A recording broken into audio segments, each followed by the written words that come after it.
Assalamualaikum warahmatullahi wabarakatuh. So hari ni saya nak buat ulasan perlawanan antara Malaysia versus Korea Selatan, yang mana Malaysia berjaya seri 3-3 dalam perlawanan terakhir Piala Asia untuk mengutip satu mata, tetapi yang paling bermakna berjaya untuk skor sampai 3 dan ikat gergasi bola sepak dunia sebenarnya yang berada di ranking 20 lebih untuk mengumpul 1 poin. Dan untuk game terakhir ni, daripada segi mata ranking untuk FIFA, maka Malaysia berjaya kutip lebih kurang 12 lebih lah. So boleh cover up jugalah untuk 2 game yang Malaysia kalah, iaitu menentang Jordan dan juga Bahrain. Dan dalam grup Malaysia ni pun boleh dikatakan unexpected, sebab Bahrain nombor 1 tiba-tiba out of nowhere berjaya kalahkan Jordan dalam last game. Mereka berjaya kumpul 6 poin. So Korea Selatan pun duduk nombor 2. So memang unexpected lah. Dan sebelum tu tahniah lah kepada semua pemain Malaysia, sebab game lah menunjukkan yang sebenarnya kita memang boleh bagi saingan kalau kita bermain tanpa pressure, dan kita boleh menunjukkan performan yang baik sekiranya pemilihan pemain utama tu dengan pemain-pemain yang bermain dengan jiwa. So semalam apa yang sebenarnya gagal ditunjukkan dalam first game dan second game adalah dari segi fighting spirit dan juga orang kata apa, semangat. Dan semalam mereka semua bermain dengan jiwa. Kalau mereka bermain macam tu waktu first game dan second game, saya rasa sekarang Malaysia kemungkinan dah jumpa Arab Saudi dekat round of 16. Tetapi tak ada rezeki lah kan. Jadi untuk Thailand dan juga Indonesia, yang mana Indonesia layak buat pertama kali ke round of 16, tahniah sebagai wakil Asia Tenggara sebab berjaya untuk layak ke sana kan, sebab lepas group stage. So tahniah untuk Shin Tae-yong dan tahniah untuk Ishii, iaitu jurulatih baru Thailand lah. Dan untuk perlawanan semalam ada juga orang bunyi lah kan, berbunyi yang mana Korea Selatan saja seri untuk elok lawan Japan. Sebenarnya itu adalah teori kontroversi yang sangat-sangat teori konspirasi yang sangat-sangat merapu. Sebab apa? Sebab kalau kita lihat di media sosial, fans-fans Korea Selatan sendiri pun mereka memang tak suka dengan approach yang dilakukan oleh Jurgen Klinsmann yang stay untuk bermain dengan 4-4-2, yang menyebabkan build-up mereka terutamanya di bahagian midfield agak tersangkut lah. Jadi mereka banyak stretch out untuk bermain dengan third man untuk cuba exploit kawasan wide area menggunakan fullback dan cross. And jadi semalam kalau based on statistik pun Korea Selatan memang main nak menang. Mereka first ball possession mereka 80%, 80 lebih lah. Malaysia hanya 19% je ball possession. Yang paling menyelah tentang sebab apa Korea Selatan nak menang adalah mereka melakukan passes dalam kawasan Malaysia sendiri lebih kurang 400 lebih dalam kawasan Malaysia, dan dalam masa yang sama mereka melakukan crosses lebih daripada 40 untuk menyerang pasukan Malaysia, tetapi mereka tak berjaya untuk skor from open play. Bermaksud gol, ketiga-tiga gol yang Korea Selatan skor tu adalah daripada segi situasi bola mati. Satu corner kick, satu free kick, satu penalty kick. So daripada segi statistik tadi tu memang Korea Selatan nak menang, tetapi dari segi open play mereka tak boleh nak execute langsung, and likat in nak buat bola swing daripada luar kotak penalty pun tak jadi. Yang jadi waktu free kick dan sebagainya. Son pun nak beat Dominic Tan tak lepas, nak beat Deneting tak lepas. So memang obviously semalam Korea nak menang, tapi Korea tak boleh nak menang, faham tak? So memang teori konspirasi nak elok lawan Jepun semua tu merapu, sebab memang Korea Selatan semalam memang bukan bermain di tahap terbaik mereka even untuk saingan Piala Asia ni.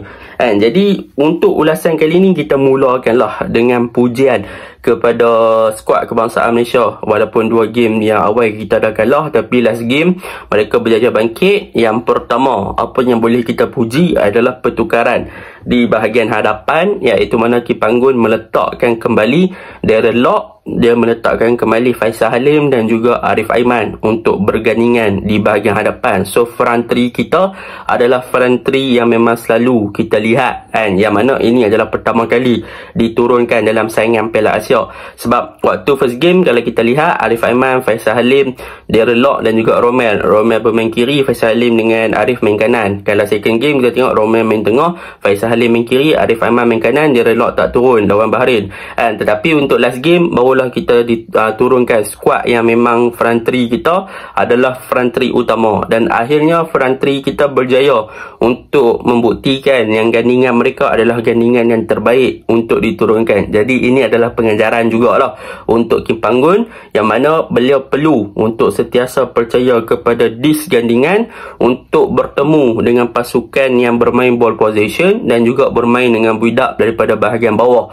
Sebab apa? Sebab daripada segi pressing rate ataupun daripada segi pemain-pemain hadapan kita melakukan pressing kali ni memang efektif. Jadi apa yang dilakukan dengan kehadiran Darren Lock, kita boleh nampak sepanjang game yang sebelum beliau dikeluarkan lah, beliau banyak melakukan pressing ke arah kawasan pasukan Korea Selatan ketika mereka ingin melakukan build-up, yang menyebabkan pasukan Korea Selatan banyak melakukan mistik-mistik sewaktu Darren Lock melakukan pressing. Jadi banyak benda lah kan, dia berjaya pressing keeper, gol pertama daripada Faisal Halim pun pressing daripada Darren Lock kan, beberapa kali pressing Darren Lock berjaya untuk menjadikan situasi ataupun turn into Malaysia punya corak serangan ataupun counter. So benda tu yang kita hilang dalam 2 game pertama. Dengan kehadiran Darren Lock, pressing forward dia berjaya buat something dengan baik, dan dengan adanya kedua-dua player di bahagian kanan dan kiri memang efektif lah.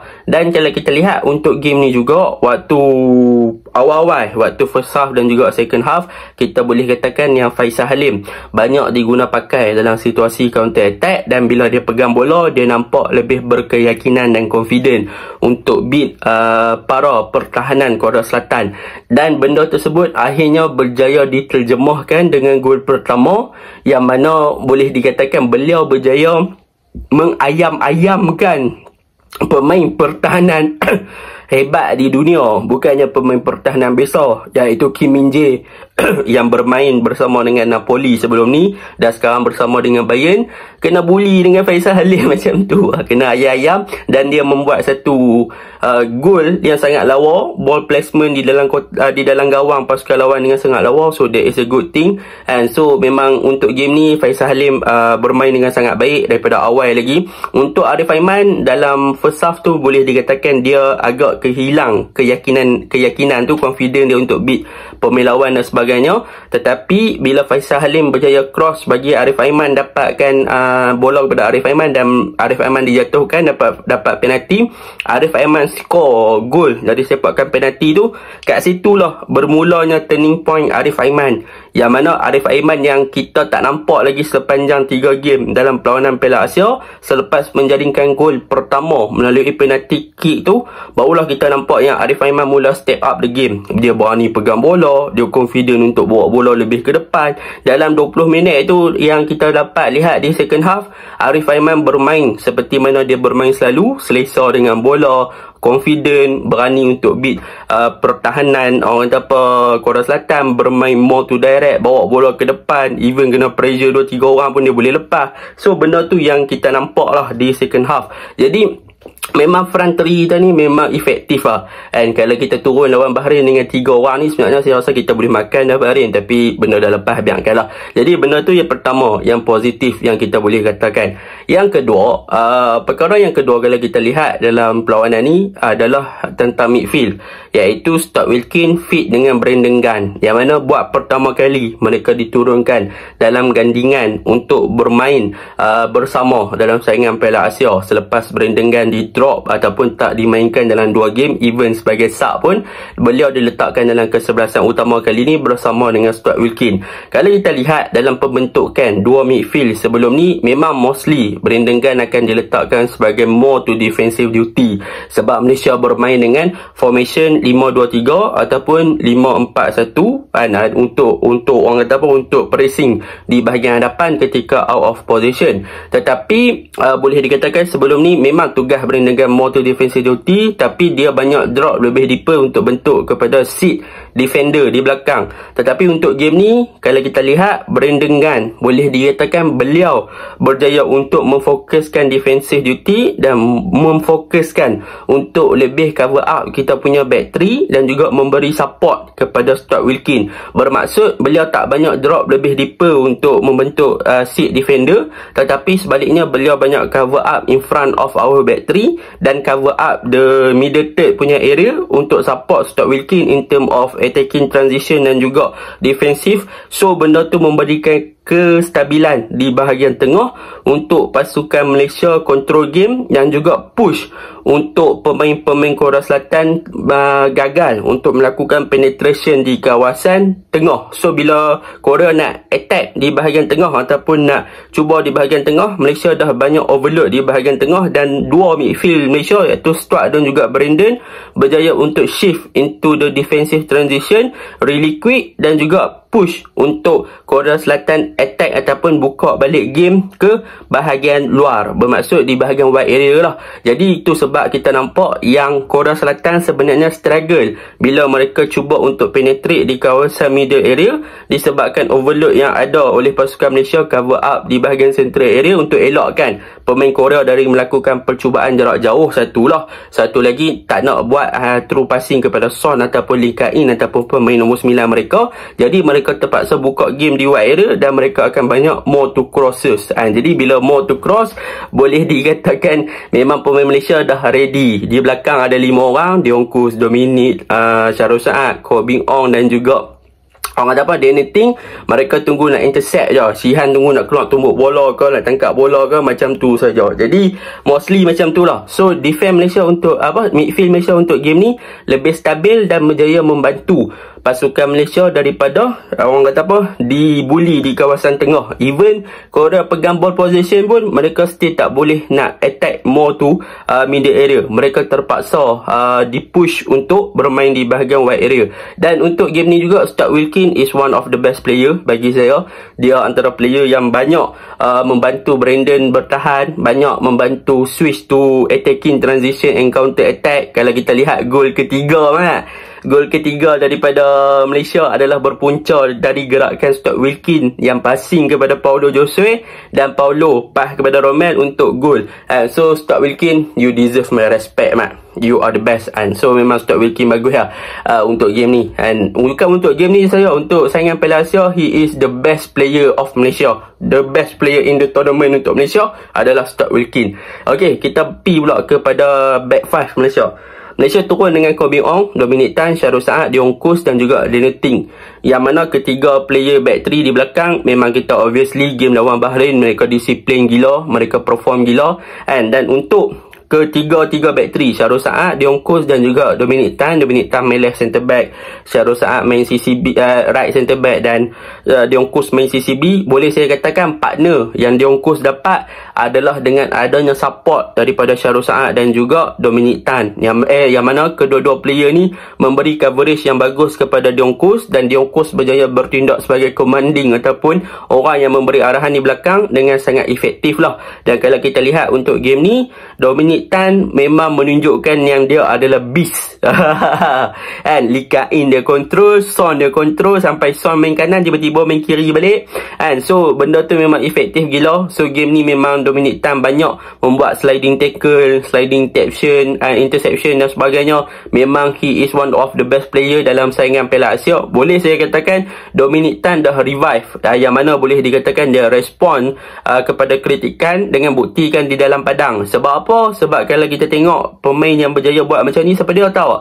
Maguire, yang mana satu dunia kutuk Maguire, tiba-tiba season ni Maguire perform tapi Maguire injured. Begitulah dengan Dominic Tan. Sebelum Piala Asia kena kritik, tapi dalam saingan Piala Asia he improve himself and turn to be a monster, to be a beast di dalam situasi back 3 pasukan Malaysia. Memang dia punya bermain dengan jiwa. Kalau kita lihat, dia juga banyak untuk melakukan pressing ataupun cuba untuk menang first ball dengan melakukan pressing di kawasan half space yang lebih tinggi. Dia sampai buat tackle lah awal-awal tu dekat Lee Ka-in kalau siapa perasan lah. Dan Syarul Saad juga untuk game ni dia agresif, dia cover up bahagian kanan memang bagus, dia push melakukan pressing, dia naik untuk menang first ball dan sebagainya. Dia tak bagi ada second ball untuk pemain Korea keluar dan sebagainya. So benda tu bagus. Dion Kus memang underrated player.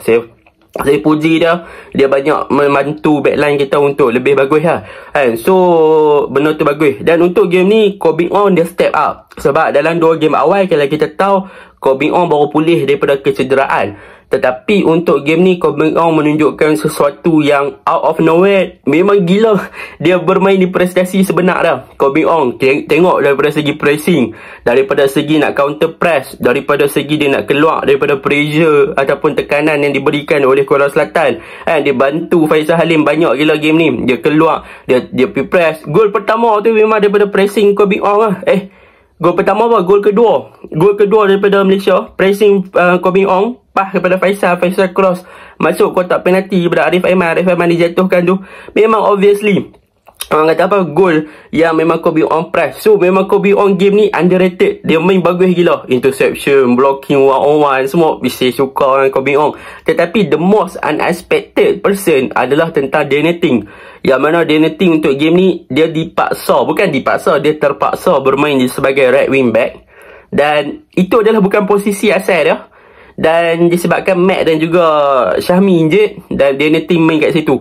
Yang bestnya game ni, Danny Ting meletup, boom.